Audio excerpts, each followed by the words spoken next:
마태복음 18장 23절부터 35절 신약 31쪽 한 절씩 저와 번갈아 가며 읽겠습니다.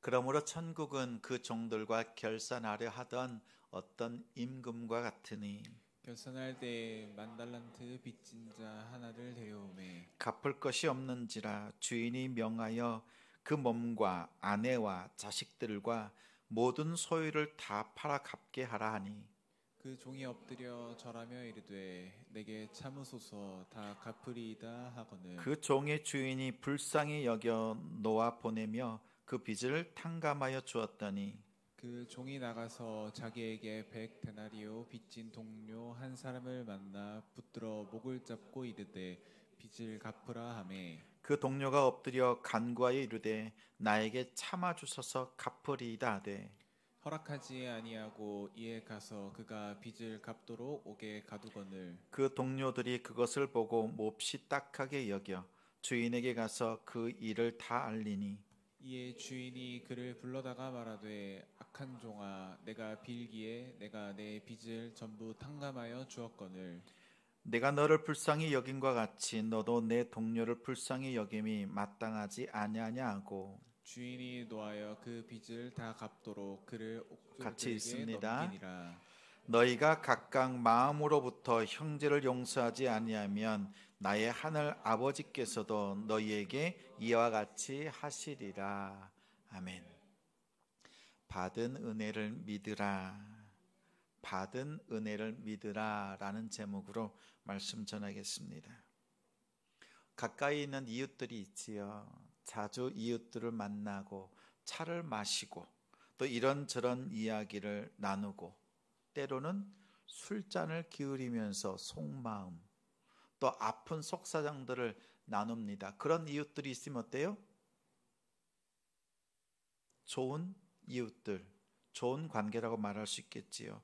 때로는 아이들 양육 이야기도 나누고 또 친밀해지면 같이 여행도 가고 캠핑도 가면서 좋은 관계를 맺습니다. 또 SNS에 소식이 올라오면 얼른 좋아요, 공감 눌러주고 또 좋은 그 표정의 이모티콘도 보내주고 그래서 시간을 보내면서 좋은 관계인 것을 서로 표현하고 서로 나눕니다.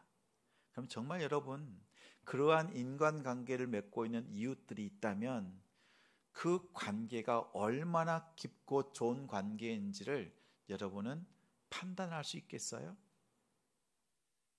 어떠세요? 일터에서 또 학교, 학원에서 여러분 가정에서 여러 사람들을 만나잖아요.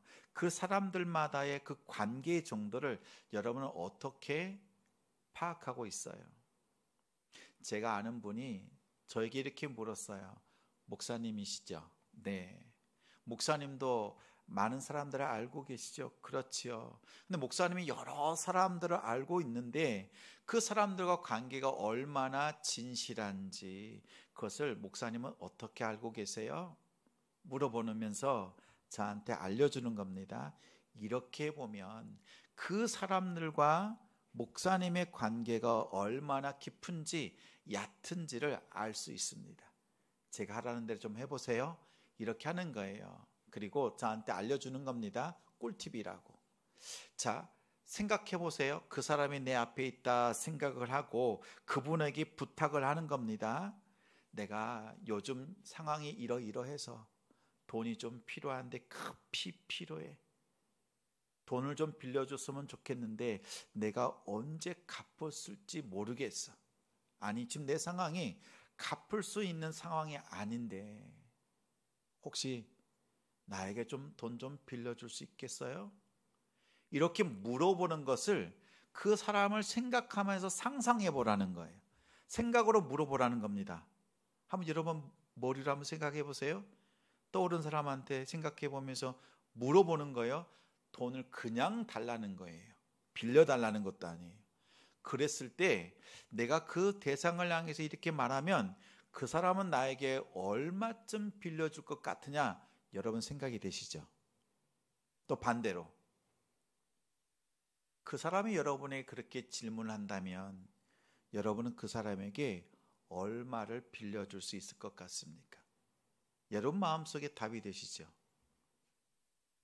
1,000원짜리, 10,000원짜리, 10만원, 100만원, 1,000만원 여러분 빌려줄 수 있습니까? 아니, 그냥 줄 수 있어요? 얼마를 주실 수가 있어요? 여러분이 생각한 그 금액만큼이요, 상대와 나의 인간관계의 깊이입니다. 이분이 그렇게 저한테 알려준 거예요. 솔깃하더라고요. 생각해봤죠. 저도 생각을 해보고 또 생각을 해보고 이 사람 생각해보니까 답이 나와요. 나에게는 얼마짜리 사람들이 있는 거예요? 여러분 곁에 1,000만원, 여러분이 냉큼 내어줄 수 있는 그런 1,000만원짜리 인간관계를 하는 사람이 있어요, 없어요? 없네. 없어. 100만원 빌려주는 사람도 없어요. 내가 좀 힘들어, 이유 묻지 말고 100만원만 좀 빌려줘 하면 그것도 안 빌려줘요. 10만원 그냥 주는 거 쉬운가요? 지나가는 사람이 여러분에게 달라고 해보세요. 조금 아는 사람이 10만원만 달라고 하면 줘요? 안 줘요. 10,000원, 1,000원. 가만히 생각해 보니까 나한테 그냥 공짜로 묻지 않고 줄 수 있는 사람들 가만히 생각해 보니까 1,000원짜리 싸구려 인간관계밖에 없는 거예요. 내가 이 인간관계를 해서 그토록 시간과 물질을 들였던가 생각해 보게 되었습니다. 아무 조건 없이 빌려주는 사람 없어요. 나도 그렇게, 우리도 그렇게 못합니다. 자, 겉으로는 SNS에 좋아요 이런 걸 찍어주고 막 하트 뿅뿅뿅 날리지만, 그 사람을 이해해주고 공감해주는 것 같지만 우리의 삶 속에는 1,000원짜리 싸구려 인간관계밖에 없더라. 그게 태반이더라 라는 겁니다. 자, 사람은 저마다 이 사람에게는 이 정도 해줄 거야, 해줄 수 있다 생각해요. 근데 이 사람에게는요, 요 정도 해주겠다라고 하는 마음의 선이 있어요. 마음의 마지노선이 있어요. 그렇죠? 여러분 그럴 때 있잖아요. 상황은 똑같아요. 두 사람의 상황은 똑같은데 이 사람에게는 이만큼 해줄 수 있어요. 왜? 관계의 선이 있거든요. 근데 이 사람에게는 관계가 깊지 않아. 이 사람과 똑같이 필요한데 이 사람한테 요만큼밖에 못 해줘. 마지노선이 있어. 이게 뭐예요? 관계의 심리선이 있는 거예요. 관계의 심리선. 자, 1,000원짜리, 10,000원짜리의 관계가 100만원, 1,000만원짜리 관계로 바뀌려고 하면요, 신뢰가 있어야 합니다. 신뢰가 있어야 그 선이 높아지는 겁니다. 자, 제게 얘기해 주셨던 그분의 이야기를 가만히 들어보니까 좀 극단적이긴 해요. 사람과 사람의 관계를 돈으로 다 표현한다는 것이 좀 썩 내키지는 않지만, 돈으로, 세상 속에서 돈으로 인간관계를 이렇게 설명한다면 설득력이 있겠다, 이 마음이 들더라고요. 좀 시사점이 있다 이런 생각이 들었습니다. 그러면서 제 마음속에, 그러면 우리가 믿음 안에서 교제를 할 때, 성도들 간에 교제할 때도 이런 돈의 원리, 돈의 기준으로 관계를 파악한다면 될까? 어떻게 생각하세요? 성도들 간에도요, 이 사람과 나의 관계는 얼마짜리라 이렇게 파악하는 것이 바람직한가? 어떠세요? 제가 여러분에게 묻지 않습니다. 저도 여러분에게 묻지 않아요. 자, 오늘 성경에서는 그의 명확한 답을 주고 있어요. 마태복음 6장 24절 말씀입니다. 화면을 보고 같이 읽어요. 한 사람이 두 주인을 섬기지 못할 것이니 혹 이를 미워하고 저를 사랑하거나 혹 이를 중히 여기고 저를 경히 여김이라. 너희가 하나님과 재물을 겸하여 섬기지 못하느니라. 마지막 줄만 읽어요. 시작.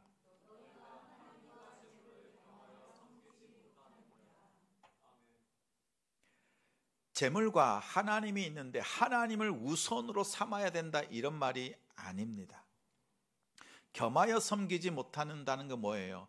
동시에 붙잡을 수 없다는 거예요. 한 가지를 택해라 라는 거예요. 성경은 분명히 말해요. 한 가지를 택하라는 거예요. 다시 말하면 질문으로 바꿔보면 이겁니다. 너희가 이 땅에서, 이 세상에서 사는 날 동안에 재물의 은혜 속에서 살겠느냐, 아니면 하나님의 은혜 속에서 살겠느냐라는 질문이에요. 목사님, 두말하면 잔소리지요.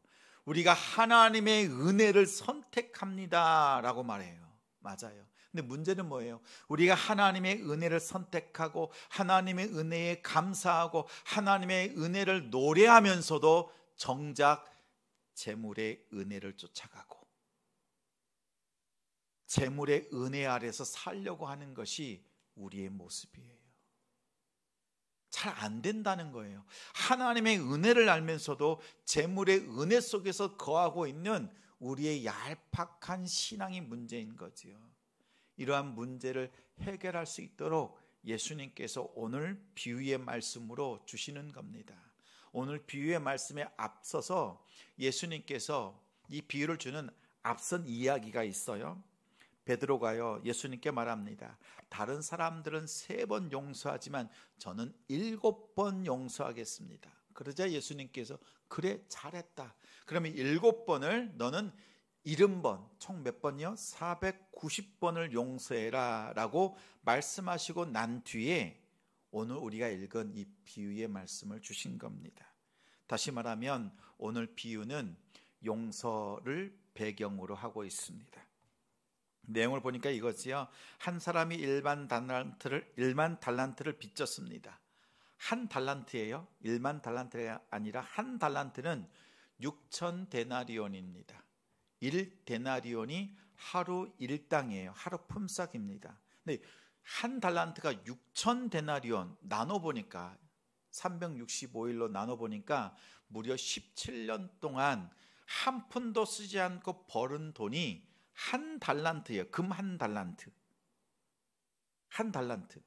17년 동안 하나도 쓰지 않고 모아야 되는 돈. 그런데 오늘 1만 달란트라 그랬죠. 1만 배의 큰 빚을 졌고 그 빚을 탕감해 주는 겁니다.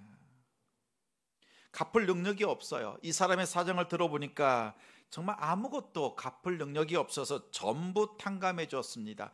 받은 은혜가요, 어마어마한 거지요.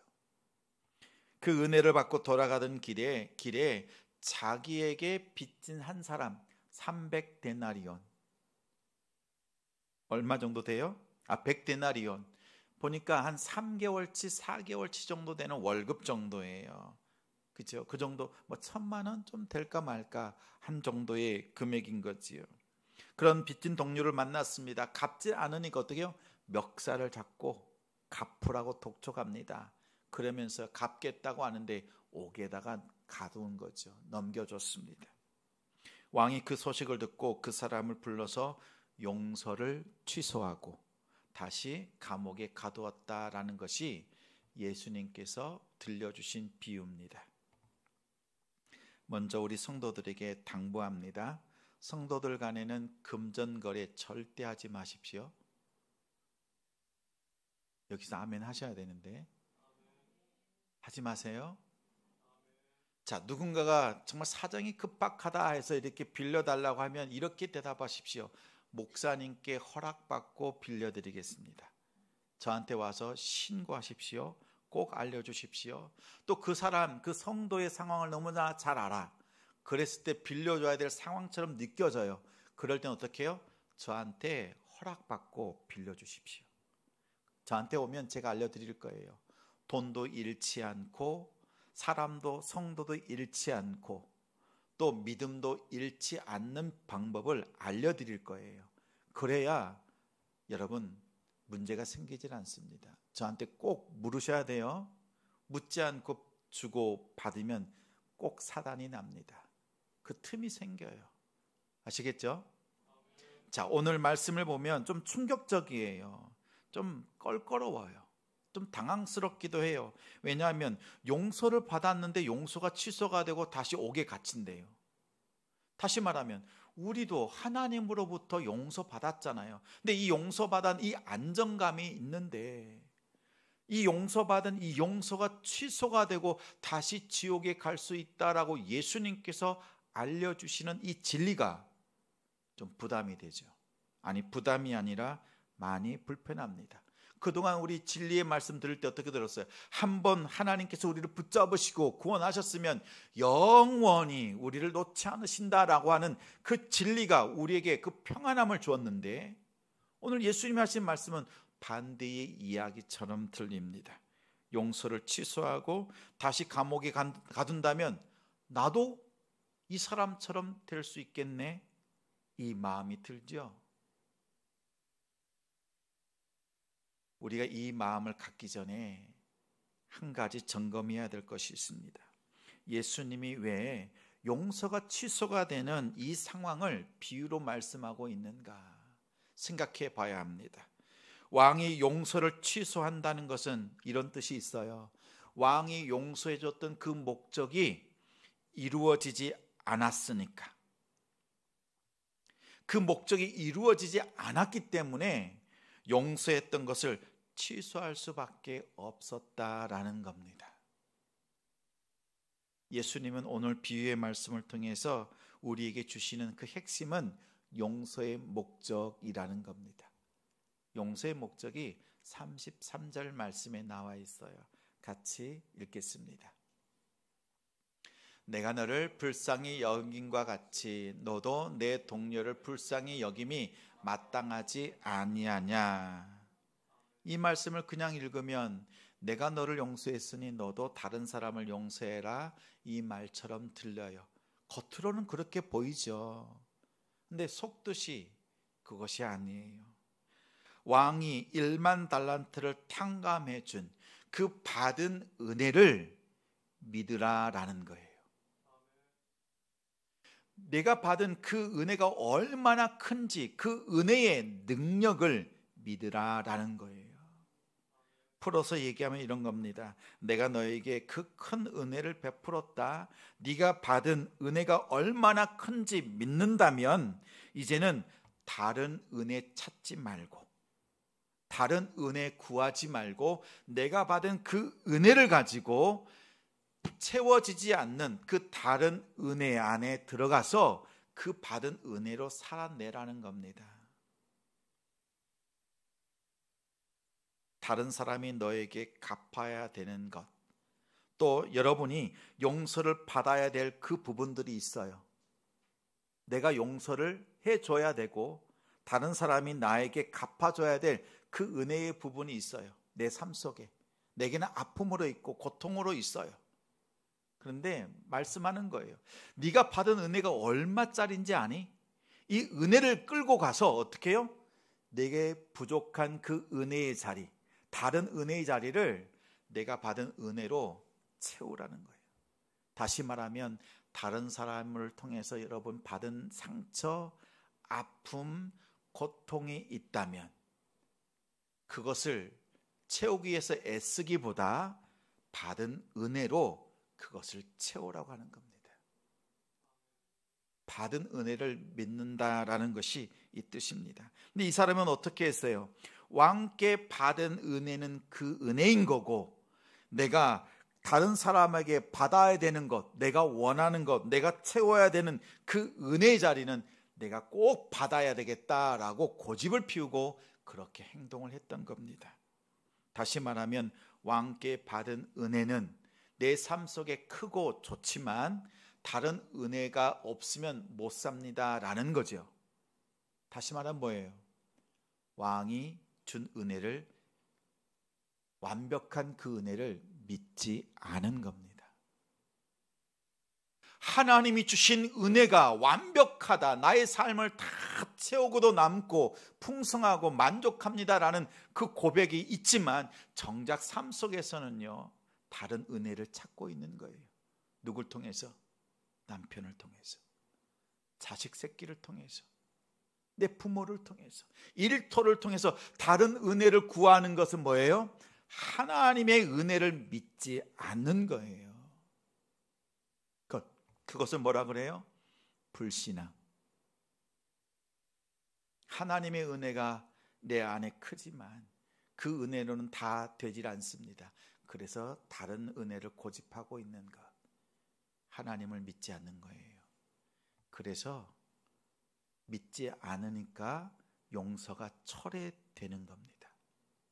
믿음의 문제예요. 하나님은 여러분을 어떻게 생각하십니까? 하나님이 여러분을 생각할 때 어떻게 생각하세요? 얼마짜리 관계로 생각하시는 거예요? 하나님께서 자신의 독생자, 또 하나님이신 아들 예수님을요, 우리에게 십자가에 내어주시고 그의 죽으시기까지 우리를 사랑하셨잖아요. 그 예수님이 십자가에 죽으신 그 이유가 뭐예요? 우리의 죄가 너무 커요. 스스로 용서할 수 없고 구원받을 수가 없어요.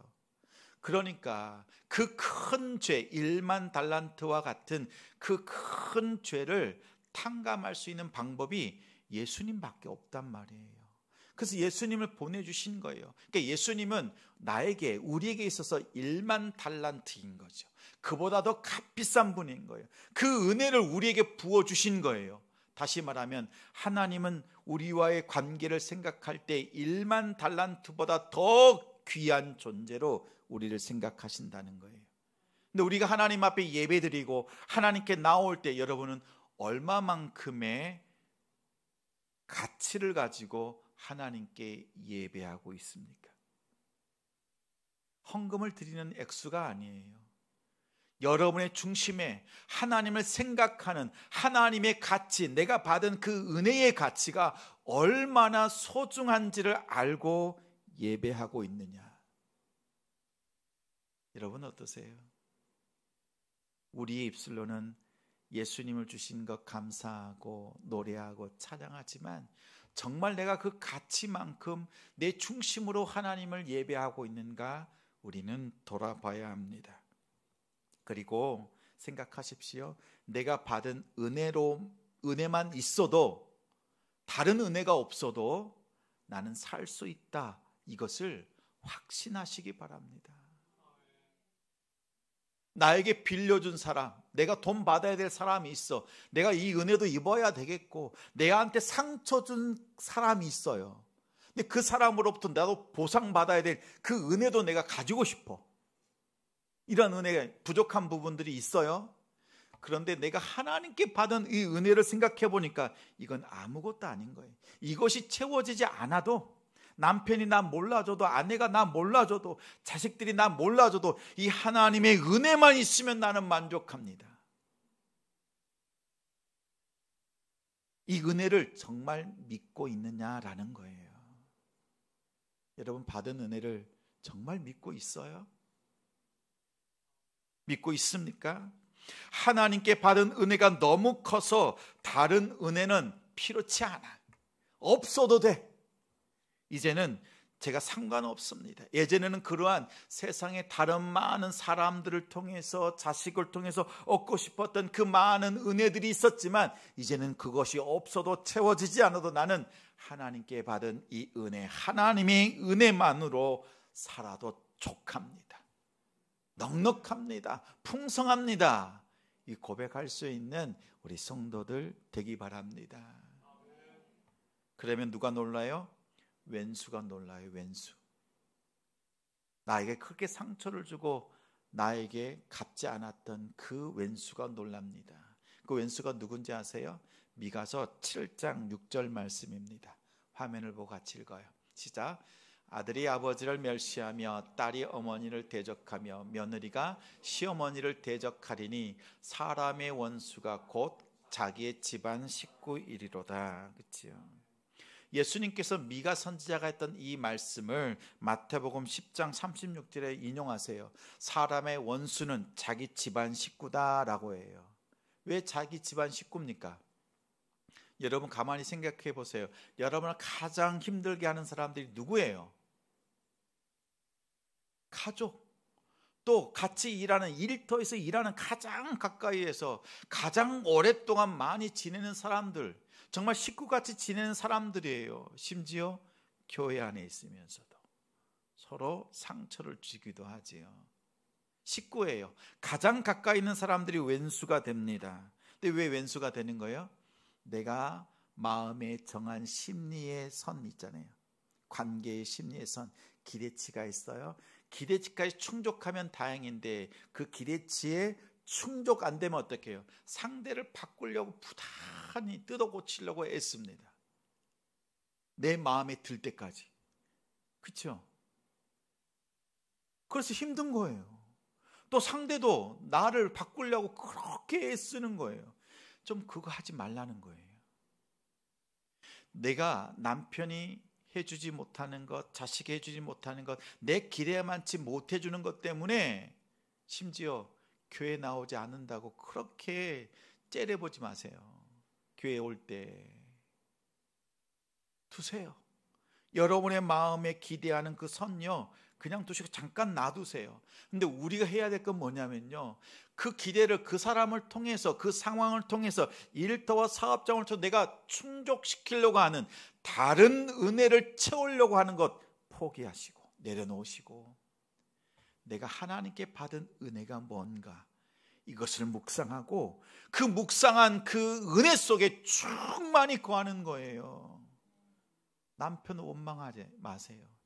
이제 그만하세요. 좀 아내 원망하지 마세요. 여러분, 주님이 말씀하는 거예요. 이 받은 은혜만 누리고 그것을 기뻐하면서 살아간다 그러면요, 이렇게 살아가는 믿음의 생활도 시간이 부족해. 근데 그 다른 은혜를, 그 조그만 은혜를 충족시키려고 남편이 나 인정 안 해준다고, 때로는 쌀쌀맞게 얘기하고 상처 깊은 말들 하고 인상 쓰고 그곳에 마음 빼앗겨가지고 이 큰 은혜를 놓치고 있네? 그러면 어리석잖아요. 그 인생의 믿음의 삶이 얼마나 불쌍해요. 주님이 말씀하는 거예요. 너희가 받은 그 은혜를 믿으라는 거예요. 이 은혜만 있으면 다른 은혜 없어도, 채워지지 않아도 나는 충분합니다 라는 거예요. 저의 얘기를 해보면 제가 지금은 조금 나아졌어요. 30년쯤 되니까 조금 나아졌는데, 예전에 사모가 저를 가까이 하고 싶지 않고 버리고 싶은 남편이었어요. 근데 이제는요, 곁에 두고 살 만큼 조금 나아졌다고 얘기를 합니다. 30년 되었어요. 30년 되니까 그 이야기를 하더라고요. 자, 우리 삶 속에요, 다른 은혜 구하지 마세요. 남편을 통해서 뭔가 내가 안정감, 이가네. 하나님이 내게 주신 그 은혜를 기억하시면서 그 은혜를 누리시는 여러분 되시기 바랍니다. 그러면 누가 놀라는지 아세요? 먼저는 내가 놀라고, 야, 하나님의 은혜만 있어도 되는 거였네. 왜 그 남편을 통해서 내가 채우고 싶었나, 아내를 통해 채우고 싶었나. 그러면서 내가 놀라는 거예요. 두 번째는 뭐예요? 그 원수가 놀라요. 아니, 그동안 내가 막 독한 말하면 반응이 왔는데 이 사람이 예수 믿는 그 기쁨에 푹 빠져가지고요, 그 받은 은혜 속에 사니까요, 내가 독한 말을 해도 짜증을 내고 뭘 해도 반응이 없어. 그래서 왼수가 놀라는 거예요. 야, 예수 믿으니까 이렇게 되는구나. 그래야 남편이 교회 오지 않겠어요? 남편한테 쏴붙이지 말고 제발 좀 여러분이 받은 은혜를 누리십시오. 예수 그리스도가 하나님이 우리에게 주신 받은 은혜잖아요. 오늘 말씀의 제목이 받은 은혜를 믿으라 라고 했어요. 근데 받은 은혜가 예수님이잖아요. 다시 말하면 대입해보면 뭐예요? 예수를 믿으라 라는 거예요. 여러분, 예수 잘 믿으셔야 돼요. 제가 요즘 설교를요, 기초적인 신앙의 원리를 설교하고 있어요. 예수 잘 믿어야 돼요. 잘 믿는다는 게 뭐예요? 지금 믿고 내가 구원받는다 이렇게 작게만 생각하지 마세요. 내가 예수님이 어떠한 분인지 그 가치를 알고, 야, 내 삶 속에 예수님만으로 다 채워지는구나, 이것을 경험하며 사는 거예요. 이것을 믿고 그 예수님을 끌고 내 가정 속으로 들어가고 내 일터 속으로 가고 하나님 보내신 그 장소로 들어가서 예수님으로 충만한 삶을, 내 삶을 가득 채우는 거잖아요. 이것이 믿음의 삶이라는 거예요. 이것이 예수 믿는 삶이에요. 저는 우리 성도들이 이거 잘했으면 좋겠어요. 다른 은혜 구하지 않는다. 다른 통로를 통해서 그 무엇 구하지 않는다. 여러분 기억하시길 바랍니다. 자, 그러면 여러분의 눈앞에 나타날 거예요. 이 1만 달란트 탕감 받은 자가요, 은혜 받고 가던 길에 누굴 만났어요? 100데나리온 빚진 사람, 돈을 받을 것 있는 사람이 나타났잖아요. 그렇죠? 그럼 어떻게 해야 돼요? 그 사람에게 빌려준 그 돈을 생각하지 말고 내가 받은 은혜를 생각하는 거예요. 나는 이 받은 은혜만으로도 충분합니다, 하나님. 이것을 마음속에 믿음으로 선포하고 또 선포하라는 거예요. 아시겠죠? 집에 가면 먼저 하십시오. 남편 보거든, 아내 보거든, 여러분 일터 속에 내일 출근해서 가거든, 여러분에게 빚지고 여러분을 아프게 한 사람들을 바라보면서 여러분 그 상처를 다시 끄집어내지 말고 내가 받은 은혜를 하나님 감사합니다. 오늘 이 은혜를 가지고 일터 가정 속에서 살아내겠습니다라고 결단하십시오. 근데 잘 돼야 안 돼요? 안 돼. 그럴 때 어떻게 하냐면요, 오늘 예수님께서 35절에 그 비결을 알려주십니다. 35절 말씀 같이 읽어요. 너희가 각각 마음으로부터 형제를 용서하지 아니하면 나의 하늘 아버지께서도 너희에게 이와 같이 하시리라. 예수님께서 용서에 대한 정의를 해주신 거예요. 용서는 마음으로부터 하는 거예요. 여러분의 마음 속에요, 여러분에게 상처를 줬던 그 사람의 죄를, 또 여러분에게 갚아야 될 것들이 있는 그 사람의 죄를, 그 원수의 죄를 여러분의 마음으로부터 깨끗하게 버리는 거예요. 쓸데없는 것을 마음에 담고 있던 거예요. 그래서 그걸 깨끗하게 버리는 겁니다. 이걸 잘 하셔야 돼요. 그런데 그 상처를 줬던 사람의 죄, 그 원수의 죄를 버리라고 했더니 성도들이 뭘 버린지 아세요? 그 사람까지 버려버려. 마음속에서 아예 딱 도려내버리는 거예요. 그래서 원수 삼는 거예요. 하나님이 원하시는 게 아니에요. 그 사람은 품때 그 사람에게 있었던, 여러분을 아프게 했던 그 죄를 도려내서 버려라는 거예요. 죄를 버리는 거예요. 그 사람을 버리라는 거 아니에요. 가장 가까이 있는 집안의 원수, 남편, 아내를 마음속에서 싹 버리라는 게 아니에요. 남편과 그 아내는 품때 그 죄를 버리는 거예요. 구분해서 버릴 줄 아는 여러분들 되기 바랍니다. 근데 그 일이 잘 돼야 안 된다고요, 그 일이. 그래서 어떻게 하냐면요, 그것을 버리는 방법이 있어요. 그 사람을 놓고요, 기도하는 겁니다. 하나님 축복해 주옵소서. 사랑을 믿지 않는 내 남편 하나님 축복해 주시옵소서. 근데 누구의 이름으로 축복하는 거예요? 내 이름으로는 안 돼요.